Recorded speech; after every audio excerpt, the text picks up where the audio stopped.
ప్రతిఘటన టీవీకి స్వాగతం. క్షణక్షణం మీకోసం.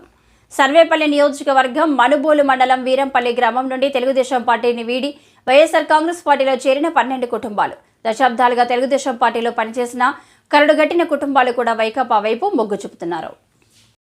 సోమిరెడ్డి రైతుల ధాన్యానికి గిట్టుబాటు ధర కల్పించకుండా మిల్లర్ల దగ్గర ధాన్యం, దళారుల దగ్గర, వ్యాపారుల దగ్గర 50 కోట్ల రూపాయలు ముడుపులు మింగి మా గొంతు కోశాడంటూ తీవ్ర ఆగ్రహం వ్యక్తం చేస్తున్న సర్వేపల్లి రైతాంగం. సోమిరెడ్డి దూషణలకు పరిమితమైతే మంత్రి కాకాని అభివృద్ధి చేసి చూపించారని, మంత్రి కాకాని వెంట నడుస్తామంటున్న సర్వేపల్లి ప్రజలు. సోమిరెడ్డి ధనికులకే గౌరవం ఇస్తే సామాన్య కార్యకర్తకు, సాధారణ పౌరులకు, పేదలకు గుర్తింపు, గౌరవం ఇచ్చినటువంటి వ్యక్తి మంత్రి కాకాని అంటూ ప్రశంసలు కురిపించారు.